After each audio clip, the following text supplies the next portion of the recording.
नमस्कार. आजच्या या खास व्हिडिओमध्ये मी तुमच्यासोबत माझ्या लग्नानंतर आलेल्या पहिल्या धोंड्याच्या महिन्याचा सुंदर अनुभव शेअर करणार आहे. तर 2023 मध्ये माझा पहिला धोंडा आला होता आणि त्या धोंड्यामध्ये माझ्या आईवडिलांनी माझ्यासाठी आणि माझ्या सासरकडच्यांसाठी जे काही केलं होतं ते अगदी प्रेमाने आणि ते शब्दात सांगणं खूप कठीण आहे. असंच प्रत्येक आईवडील आपल्या लेकीसाठी करत असतात. तर आजकाल परंपरा ह्या बदलत चालल्या आहेत, पण अजूनही काही आईवडील आपल्या परिस्थितीनुसार लेकीचा आणि जावयांचा मान सन्मान अगदी मनापासून करत असतात. आणि माझं भाग्य की मला असे आईवडील मिळाले. धोंड्याचा महिना म्हणजे फक्त रीतिरिवाज नाही, तर तो लेकीवरच्या प्रेमाचा, आशीर्वादाचा आणि नात्यांमधल्या जिव्हाळ्याचा महिना असतो.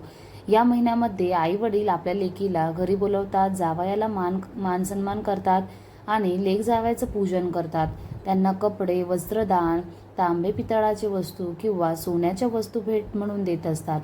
तर अधिक मासामध्ये जेवढं महत्त्व वस्त्रदानाला आहे, त्याच पद्धतीने सर्वात महत्त्वाचं म्हणजेच 33 अनारांचं महत्त्व आणि त्यामध्ये दीपदान म्हणजेच 33 अनारसे आणि त्यामध्ये लावलेली निरंजन, चांदीची निरंजन हे आईवडील जावयांना देत असतात.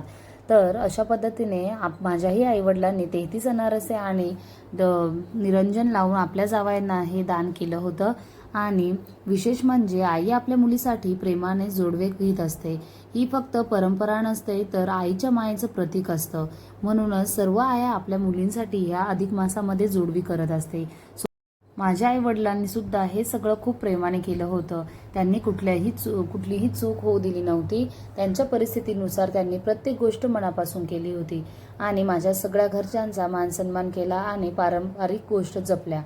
आजकाल पैसा महत्त्वाचा वाटतो, पण त्या दिवशी मला जाणवलं की खरी श्रीमंती म्हणजे आईवडिलांचं प्रेम आणि त्यांच्या डोळ्यामध्ये आनंद होता आणि माझ्या मनामध्ये समाधान होतं की माझा धोंडा त्यांनी अगदी मनापासून केला. धोंड्याच्या महिन्यामध्ये पुरणपोळी आणि धोंड्यांना खास महत्त्व असतं आणि सोबतच अनारसे दान करणे हे खूप महत्त्वाचं ठरतं. त्या जेवणामध्ये फक्त चव नव्हती, तर आईच्या हाताचं प्रेम आणि आशीर्वाद होता. आजही त्या दिवसाची आठवण आली की मन भरून येतं. काही परंपरा या फक्त रीतिरिवाज नसतात, तर त्या नात्यांना जोडून ठेवतात. आईवडील आपल्या लेकींसाठी आयुष्यभर किती काही करत असतात हे लग्नानंतर जास्त जाणवतं. माझ्या आईवडिलांनी माझा पहिला धोंडा इतक्या प्रेमाने केला, त्यासाठी मी त्यांना आयुष्यभर ऋणी राहीन. आणि या सगळ्यात अजून एक खास गोष्ट म्हणजे माझे घरचे हे माझ्या आईवडिलांचे भाचेच आहेत. म्हणून हा धोंडा आमच्यासाठी अजूनच खास आणि भावनिक झाला होता. एका बाजूला लेकीचा आनंद होता आणि दुसऱ्या बाजूला स्वतःच्या भाच्याचा मान सन्मान म्हणून माझ्या आईवडिलांनी हा धोंडा अगदी मनापासून आणि प्रेमाने केला. अशा प्रकारे माझा धोंडा साजरा केला होता.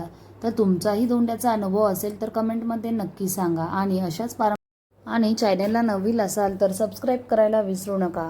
भेटूया नेक्स्ट व्हिडिओमध्ये. तोपर्यंत सर्वांना श्री स्वामी समर्थ.